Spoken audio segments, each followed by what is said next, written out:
Okay, welcome to this webinar. All of you, especially for the people who has taken some time to be with me today. Please remember that you are free to ask questions, make comments. You can share them at the chat window. Uh, you can ask the questions at the moment that you consider that you need the answer, or if you want, you can wait a little till the end of the webinar, in which we spend usually 15, 20, and sometimes more minutes exchanging ideas. And that's why now I say, welcome Benjamin, Steve, Theresa, and Ashley. So today's webinar will be focused on explaining what requirements you have to fulfill when writing academic text so you can be able to check the quality of your papers before submitting them.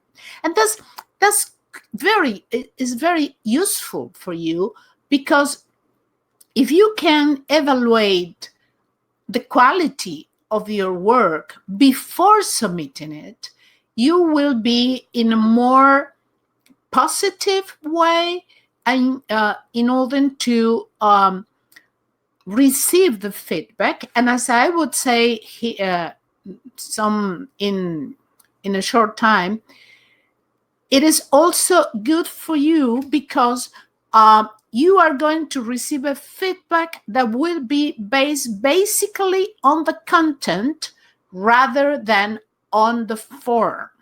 And if your form is not the one that is expected, then the whole feedback will be on form, because that form will hinder your ability, the understanding of your messages, right? So let's have a look at these things today. Let's begin, as usual, talking about a quote. In this case, the selected quote pointed out how important daily work is for success. Writing high quality academic text derive from both your understanding of what you are expected to produce, and also how much you practice this kind of writing. Improvement is a matter of reflection and practice. Please keep that in mind and apply it. You have to practice. But first of all, you have to understand. And to evaluate the quality of your academic text, you need to know what you are expected to produce and the criteria you can use to do it. That's why those are the first 2 points of our agenda. The last one will be giving you some guidelines to satisfy the criteria. So once again, you have first to understand what you are dealing with, and then you are going to get some tools and some guidelines to do your evaluation. In order to produce something, you need to know what you have to produce. If you know what you are dealing with, then you can decide how to approach the task. That's why the first part of this webinar is devoted to explaining what an academic text is and why it is in that way.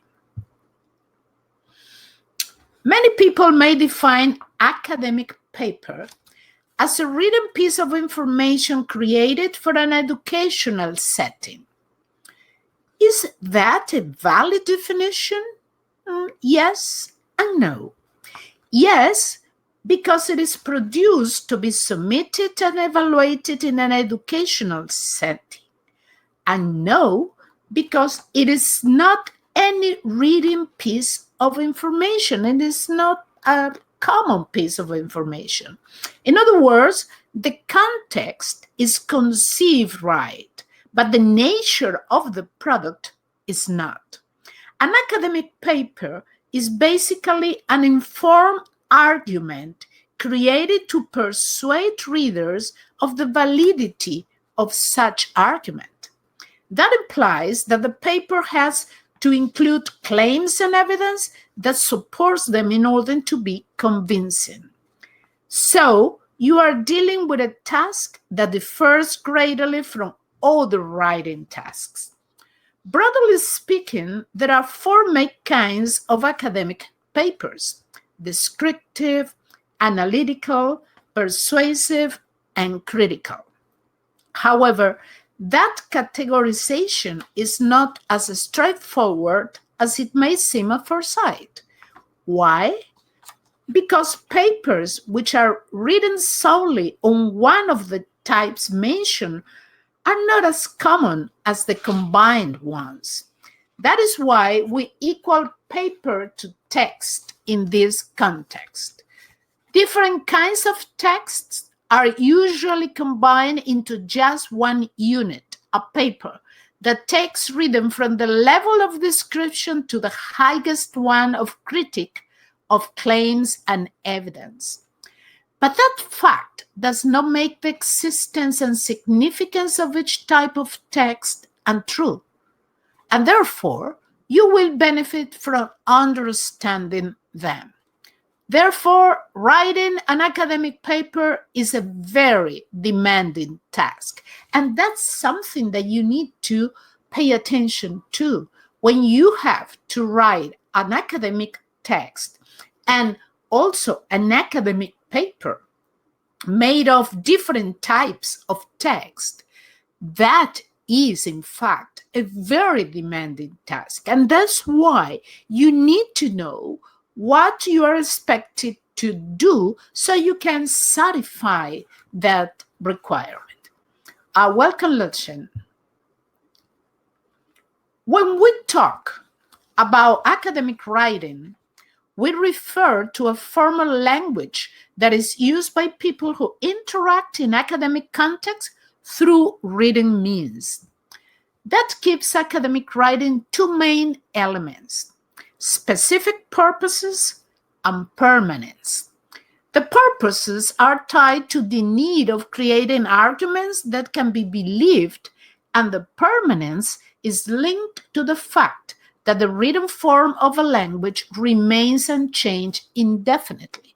So what you submit in a written way will be can be kept for a long time. Okay, both elements, strong arguments and permanence, imply a product of human creation that responds to a particular context, one that differs from others which are more suited to the general public.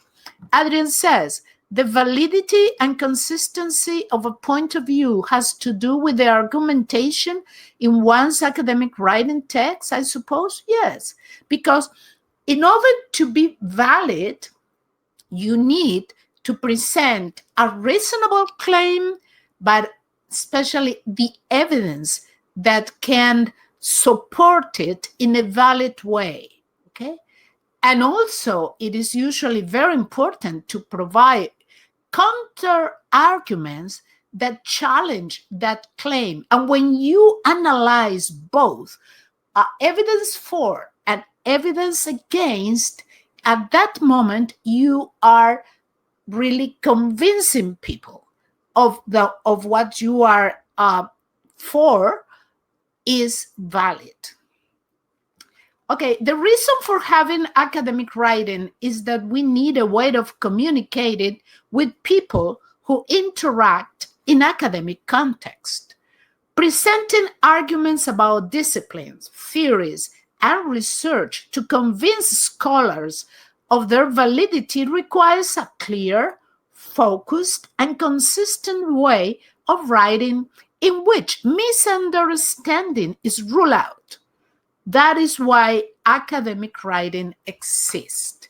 So, academic writing And as a consequence of that, academic text has to be created in such a way that they can convince people, but not any kind of people, scholars like you, people who have done research, people who are studying postgraduates, has postgraduate studies. And you have to convince them that your point of view is at least valid. I mean, you usually are able to convince others that your point of view is true. But what you have always to be able to do is to convince people that your point of view is at least consistent, is at least coherent, and is worthy of being studied. Okay. You cannot interchange the language forms of non-academic context and academic ones. You may say, why? Oh, imagine that you write a text for an academic context using the language you use at a bar or a pub or a meeting with friends, or the other way around. So your text would be perceived as disrespectful and weak on the forming situation, on the academic situation. And it would be considered ludicrous and showing off on the latter. So in any case, you would be out of context. So if you interact in an academic context, you have to follow the rules associated to it. And therefore, knowing those rules is a must for you. And that's why we are here today, to know those rules that govern academic writing and that become the criteria that you can use in order to evaluate your writing before submitting it to be evaluated by your supervisors, your professors, and so on. Welcome, Jing Kwan. So, academic tests share a set of characteristics that you should be aware of and follow the rules associated to them. Therefore, let's see what characterizes academic text in order to know what your text should reflect. Such knowledge will help you evaluate the quality of your products. Adrian said the meal plan seems to be a good place at which to build consistency in academic text. Yes, and we are going to say something about that. Okay. As a consequence of the formality of the academic context, academic writing, which is its written expression, has the characteristics presented in this slide. When an academic paper is evaluated, these characteristics are taken into account. That is why you need to understand them and then use them as the criteria that give you a clear picture of how well your paper is. The first characteristic of academic writing is a direct consequence of the formality of the context in which it is done. Your writer has to be formal, and that means that certain type of language cannot be used. As the slide points out, colloquial expression, abbreviated forms of verbs, contractions, sexist or racial phrases, idioms, and emotional language should be avoided unless those forms are part of the gathered data. If you are studying a phenomenon in which the data is like that, you have to use it, but you don't use that kind of language or of language forms when you are analyzing the data, when you are talking about the data, and so on. Adrian says, by the way, the graphics in the slide are very stylish. Thank you, my dear. That's what I always want to do, to give you graphics that illustrate the points and that are also of have some style. Okay, so this being formal is a requirement many graduate students have problems with, a requirement you must have in mind when you write academic text. So don't forget to avoid all the language forms that are mentioned in this slide if you want to be formal. I mean, if you want your text to be formal. The next one is explicit. Being explicit is a characteristic that avoids misunderstandings, which is a goal any graduate student tries to achieve. Since you want to convince people of your arguments, you need to be sure they interpret your writing as you intend. If you transmit your ideas implicitly, then different readers may understand them differently. Sometimes that is your intention, but that should be done very infrequently because the risk of being misunderstood may be costly. As it is said in the slide, you can use connecting words that make the relationship between ideas explicit. For instance, if you want to transmit a message based on cause and effect, use expression that make that cause and effect clear. For instance, when you say because, when you say since, that kind of thing, okay? And because that isn't the task of guiding the reader towards your intended meaning. In other words, you help readers to understand what you are really meaning. So you guide them to use the bridge that you are created for them with those kinds of that kind of phrases. Okay. Precise. Since your main goal is to convince people of the validity and appropriateness of your arguments, you have to be precise when writing. Use the language in a way that makes clear what you are talking about. To do it, you need to be sure of what idea or message you want to transmit, and then choose the words and type of sentences that better illustrate it, avoiding imprecise expression like the ones in the slide. When you say a lot of people, many things, that's not precise. And, we professors, members of committees and supervisors, when we read something that is not precise, we immediately have the same thought. This student doesn't know what they want to talk about.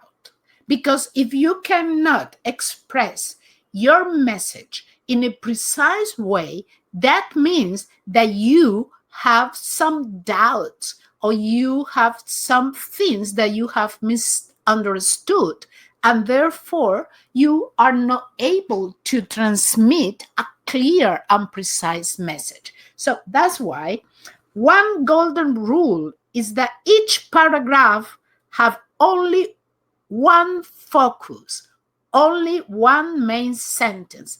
That is what Adrian referred to when she wrote about the meal plan for a paragraph.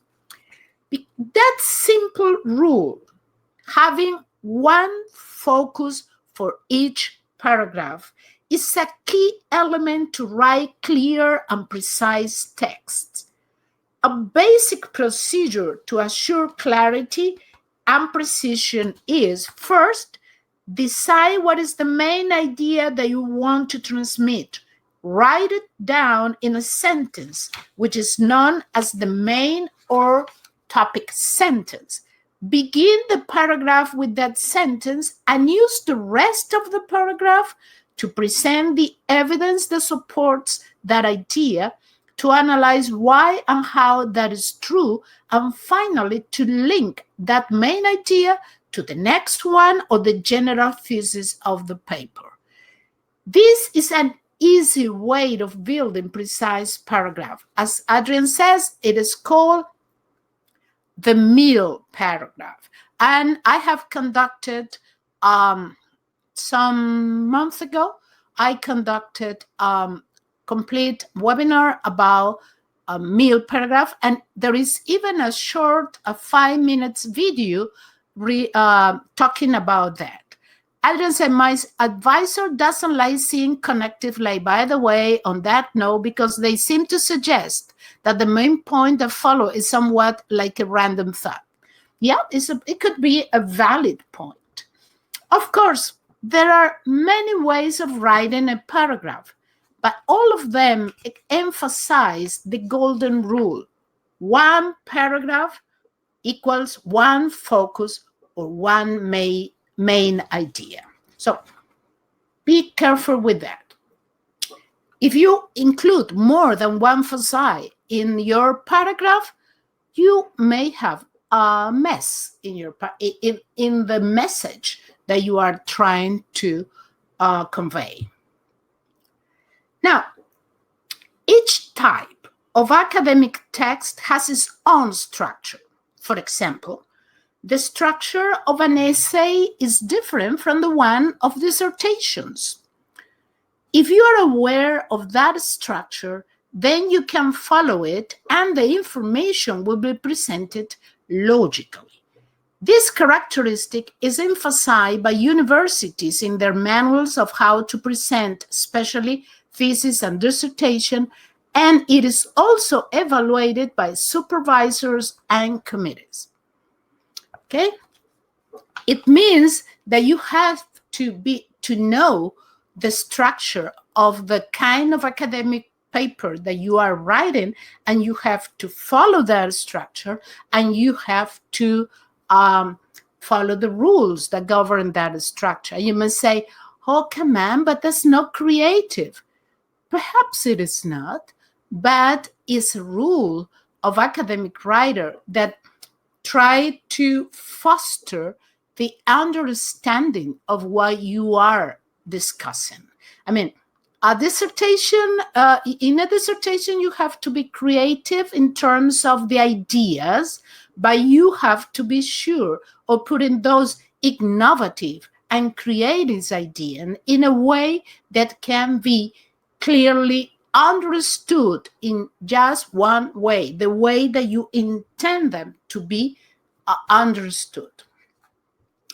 And then now we have two very interesting characteristics of academic text. One criteria that you have to check if your texts are unbiased. You say biases are systematic weaknesses in judgment in favor or against something that lead you to questionable decisions or erroneous conclusions. In summary, they are preconceptions that you let influence your actions. Most of the biases in academic text are done inadvertently, and that fact makes them risky since they can prevent you achieving your goal of convincing people. Most of the time, you don't realize that you are being biased. And that's why it's so important that you understand what a bias is and that you check if what you are reading is or not biased. When you are biased, your mind is focused on proving that your point of view is correct instead of evaluating if it is. Therefore, you leave out other points of view that may explain the target situation better, or that at least challenge your position. People will be convinced only when they are able to evaluate not only your position, but also other options and arrive at the same conclusion than you. And that's absolutely important that you keep in mind.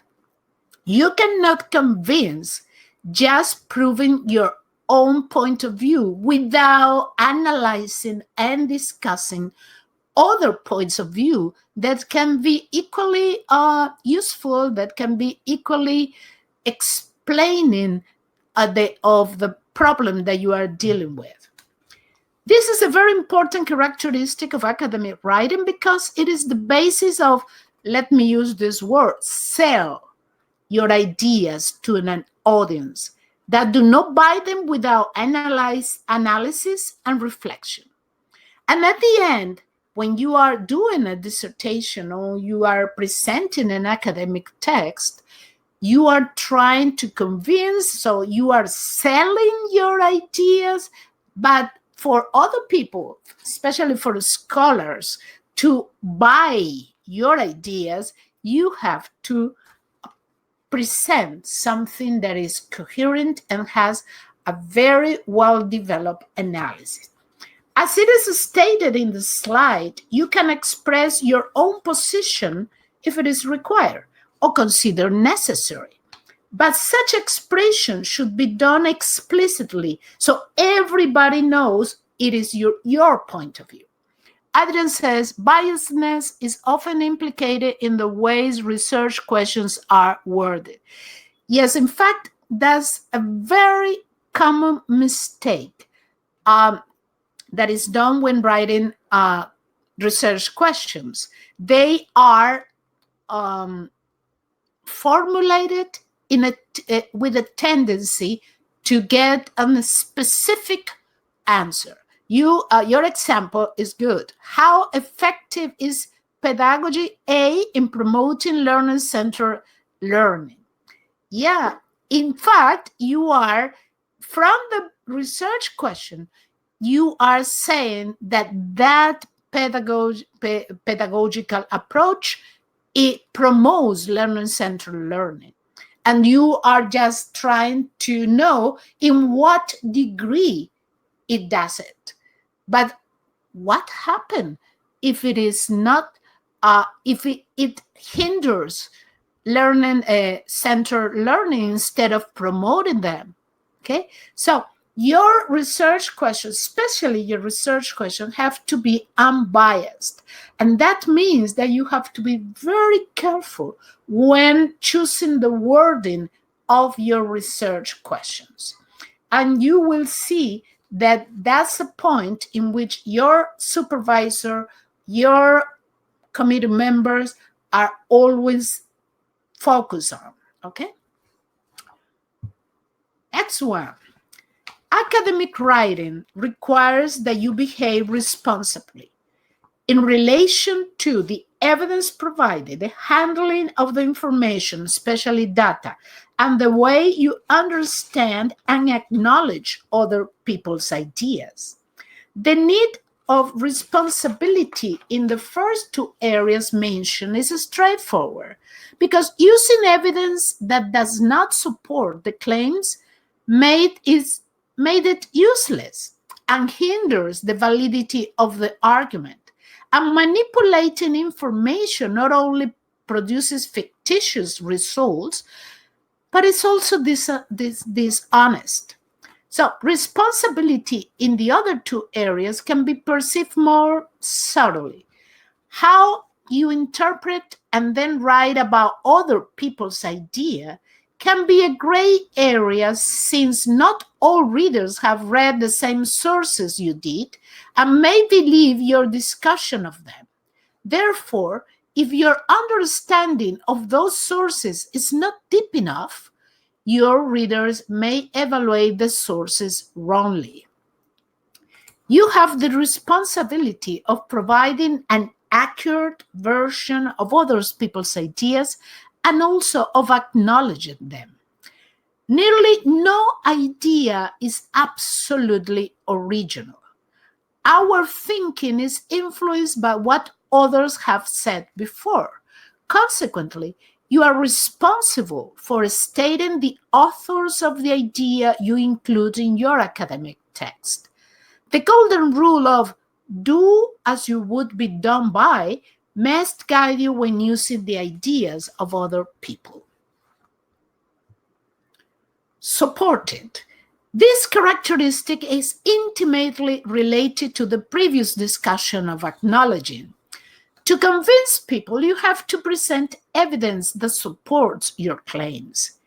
You cannot expect academic people to accept your views only because you say so, because you said it authoritatively. Support provides the elements necessary to evaluate, and the process of reflecting, analyzing, and evaluating is what convinces people.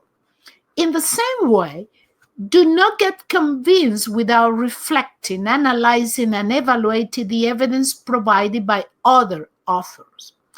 Being expressed in a book or article does not make an argument valid or true. Evidence is required. So if you have to provide evidence in order to convince other people of the validity of your argument, you as a reader has to do exactly the same thing. Their writing has to convince you as a reader that their point of view is valid. Yes, as Adrian says, that we stand on the shoulder of giants. Yes, at least mental giants, because some of them can be very short from the physical point of view. Okay. Now, the characteristics presented become the criteria you use to evaluate the quality of your work. If your text satisfies all those characteristics, then it has the expected quality to be considered a serious paper whose content can be analyzed to establish how convincing it is. In other words, satisfying this set of criteria is a necessary requirement to be considered worthy of being read. So, before submitting your paper, you have to ask questions like the ones presented here. Do you avoid using contraction, colloquial expression, and so informal language form? Is your message expressed concisely and directly? Can you find examples or counterexamples in your text? Does each paragraph have only one focus? Does your text illustrate the way academic text and reading are its ideas developed in a logical way? Do they flow easily without evident gaps or bumps? Do you present both arguments for and against your point of view? Thus, your ideas show deep understanding, accurate acknowledgement of sources and ethics? Do you use valid sources to support our claims? All those questions help you evaluate the quality of your work. Then, the question is the one in this slide. What can you do to be sure of producing papers that attracts the reader initial attention? Because what you need, let me put it in a little more daily life terms, what you need is that the reader gives you the opportunity to know your ideas. But to do that, you have to put your ideas into a beautiful and appropriate dress, a beautiful and appropriate container that help the reader understand what you have written. Okay?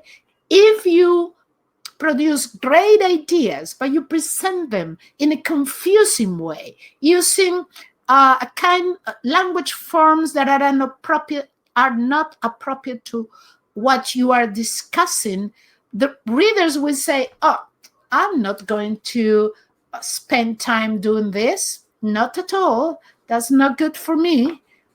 I'm not going to waste my time reading this. Welcome, Mariana. Okay. Here you have some guidelines to help you. They are not strange actions to perform, but actions that require thinking and persisting. So you read them and you may say, well, but those are not very different things to do. Not at all, but they are things to do. You see, the key element is that you get used to do this. So you need to understand each characteristic. Only when you deeply know what they mean, you will be ready to write texts that reflect them.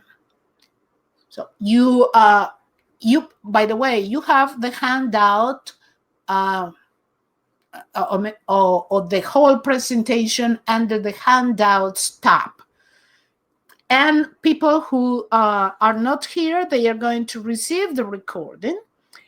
And that you can read again each one of them, reflect upon them, look for examples of their existence and examples of their absence.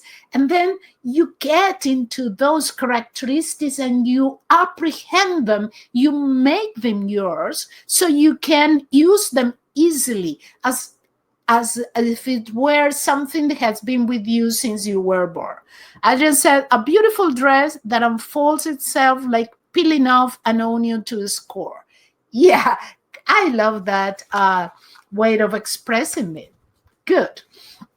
Well, you need to master how to write sentences, paragraphs, sections, and chapters that express your ideas clearly, coherently, and consistently. I have conducted webinars before about this, and I'm sure I'm going to do it again because this is very important. I mean, of course, you know how to write. Absolutely. You are at a postgraduate level. However, there are some aspects of academic writing that you need to master deeply. And those things are always a plus for you, a must to you. That is how to write sentences, paragraph, chapter, sections, and chapter that can be fully understood, that are so well written that when you begin reading it, you feel like you are in a river in which a very calm, I wouldn't say river, I prefer to say a calm stream that takes you very smoothly from the first page to the last page. And that, my dear, is something that you have to learn and practice. And that's why, I mean, the absence of that characteristic is what have us editors to earn some money doing that, okay? You have to practice how to write academic text. There is not a way out of this duration. Practice. There are not pills or programs that do it for you, because you can say, oh, don't worry, I don't have to hire an editor. I just have to use a software, a program to do that. And let me tell you something. Despite the fact that we are beginning to create very useful and human-like artificial intelligence, we are not still at the point that you can substitute your mind, your way of saying things by a program, okay? So in order to master academic writing, you have to practice. But before, you have to understand understand it, understand its characteristic, understand its goals. And then when you do that, you practice and practice and practice and get some help in relation to that. You are the owner of the ideas. Therefore, you are the only one in charge of that journey. The more you travel, the better the whole journey. Barbara says, although I understand in some perspective that an abstract is a brief summary of the work presented, is there a way for it not to be considered a summary? Should an abstract be written after writing a paper, reflection paper of a journal review? Well, usually you write the abstract after you write your paper. And you do it not because the abstract is before the work.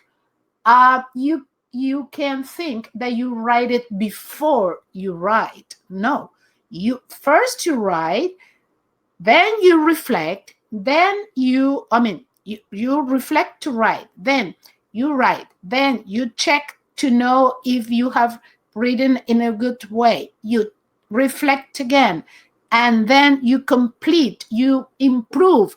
And when everything is okay, I wouldn't say perfect, but I would say okay to be clearly understood, then you write the abstract. Okay? So you don't write it before, you write it after. And you can be helped by exemplary academic text, especially thesis. One input to write better is to read well-written text. Take advantage of that. Good writing comes from good reading. And that means that you need to read good text, text that have been well written and also that have been well developed.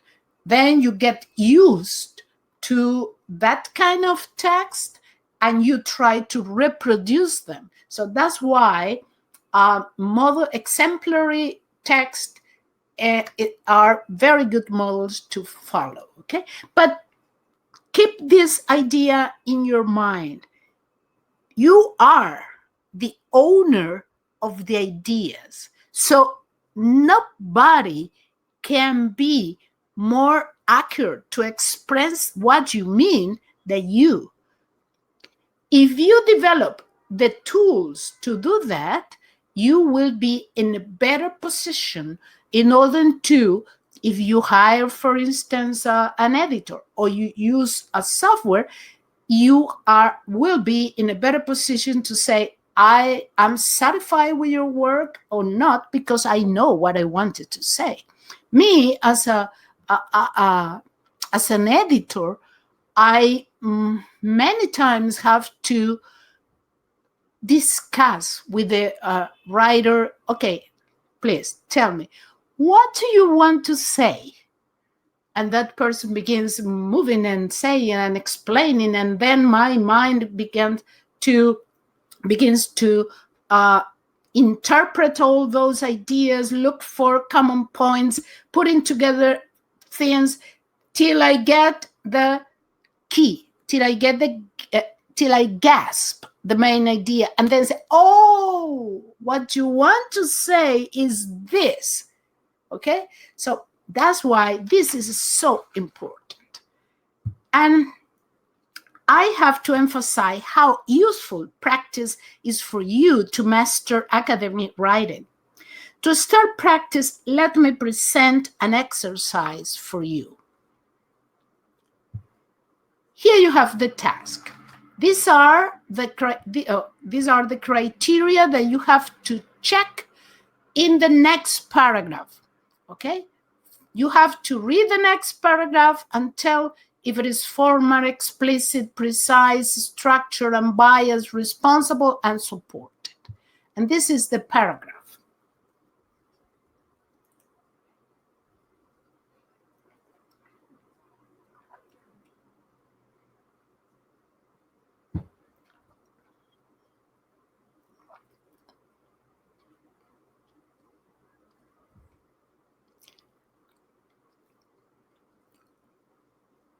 What characteristics of academic writing do you think are not present in this example? Or are all those characteristics present here?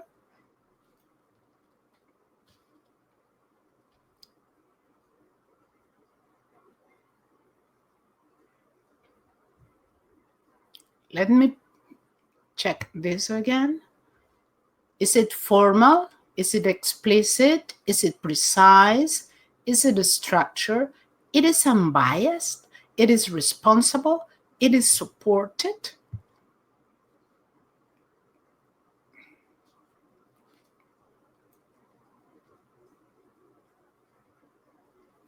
Anyone has to say something about that?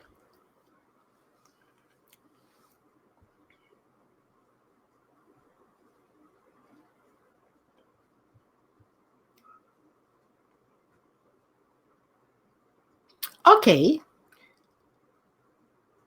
I know that you are shy because I'm quite sure that you have already made an evaluation of that article and you have found that that paragraph is not formal.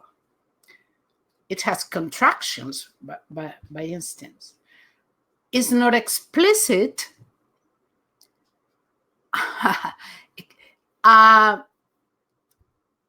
It's not precise with wording and ideas. We say, I'm sure I'd write a better feedback on something I'm more interested in. But what do we know about the article that she read? I think it says something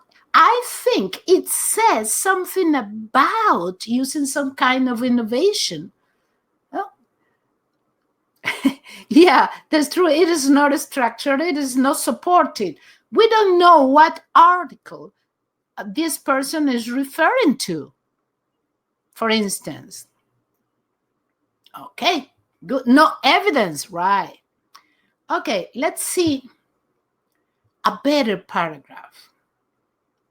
Much of human progress is based on designing and using new ideas and products to face new and old problems.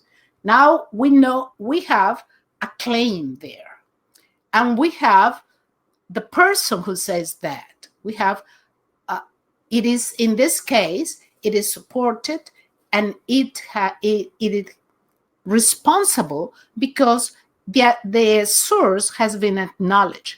Therefore, innovation is part of daily life. The person who realizes this is in a better position to cope with problems and get along with different contexts and situations. This is a very short example of what we have talked today. And this is the main idea of today's webinar. Preventing failure is a sensible decision. If you assure the basic quality expected for your papers, then you will be given feedback directed to improve the discussion of ideas rather than only the form of your text. Think about that and get used to evaluate how much your papers satisfy the criteria presented today. So it's a matter of, as we said before, of choosing a valid, appropriate, and beautiful container for our ideas. In that way, our ideas will have a nice welcome at the beginning, and at least readers will be ready to read what you have written. Okay, good. And there is one more opportunity for you. If you have not done your professional development plan, you can use the link presented in this slide in order to do that. Thank you very much. And let's begin talking do you want to ask any question, make any comment? Please feel free to do that.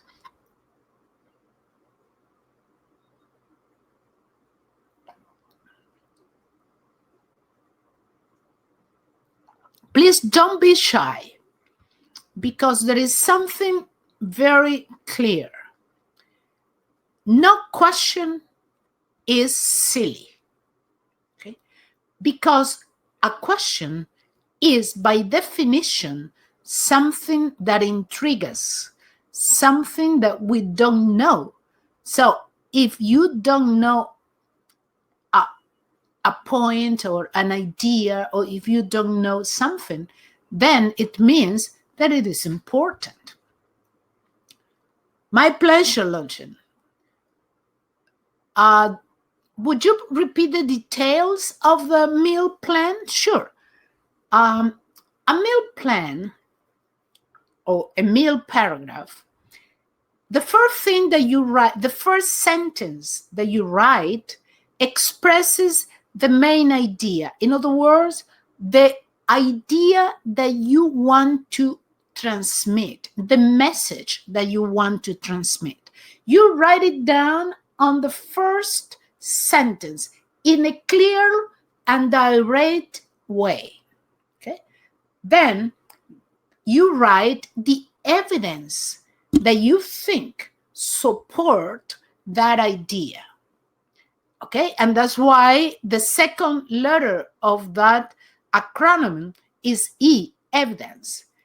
Then you analyze how the evidence support the claim. In other words, you don't limit yourself to say, I think this and this is the evidence. You provide an analysis in order to help readers understand why you think that that evidence support or not support what the claim. And finally, you link the complete paragraph to the next paragraph or to the general idea of the section that you are writing. In other words, you write a kind of conclusion or a kind of bridge to go from one paragraph to another one, or a conclusion to connect what that paragraph to the whole section that you have written. Does it answer your question, John? Joe N.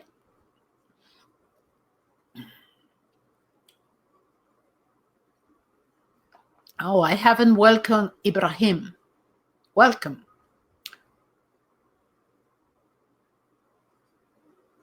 Okay, analysis of what was the gap I needed to fill. Yep. I mean, the part that is perhaps more difficult to do is the analysis. But the analysis is very important, because if that's the part in which you say, okay, this is the claim, this is the evidence, and I link the claim to and the evidence using this. This is the analysis. Do you happen to have an example of a simple meal paragraph? Oh yes. Let me look. Let me look at my papers in order to do that. I'm sure. Wait a minute. I'm looking for.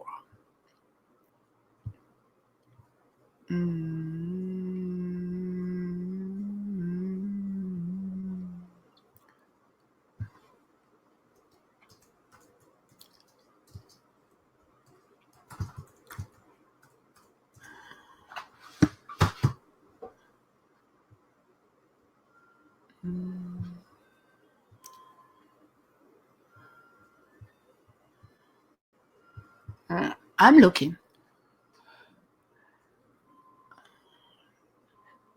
Oh, here I have. Oh, this is the video. Okay, let me see. I'm opening. template.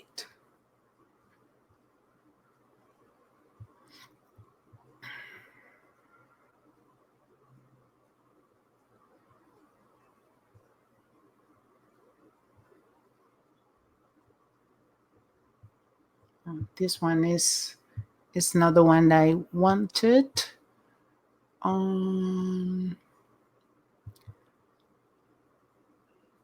Let me open my Power presentation, a PowerPoint about meal paragraph, and try to copy that. Wait a minute. Here I have. Yep. I'm copying it, and I'm going to put it here for you. Paste it here for you.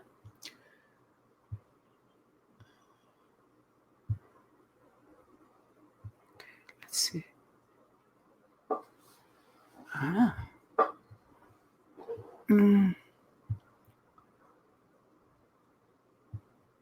Oh. Okay. Here you have. And in the original paragraph, the analysis that the different parts are in different colors, but they didn't copy there. I mean, when I pasted, they are not there, but that's the idea. Is there a specific structure for the required section of an academic paper? Yes, Parisa. You say, in particular, do we have to create a separate section for our contribution to the work, or can we write the previous work with references and continue with our ideas and contribution in the same section? Usually, the latter is the way of doing it. I mean, that depends on what your supervisor asks you to do. But usually, you discuss other people's ideas and work, get some conclusion, and you include your point of view there, stating if you agree or you don't agree with that. But if you have to put it in a separate section, that depends on your university and your supervisor. Usually, you don't put it in a different section. You include it into the main discussion. But you have to be careful to make explicit that what part is yours and what part is not yours, okay? There is a webinar that I conducted about personal writing and academic writing, and that could be in that part. Okay, look, Adrian, as usual, she helps me with all those things of examples and that kind of thing. Thank you, Adrian, once again. Any other question? Any other comment?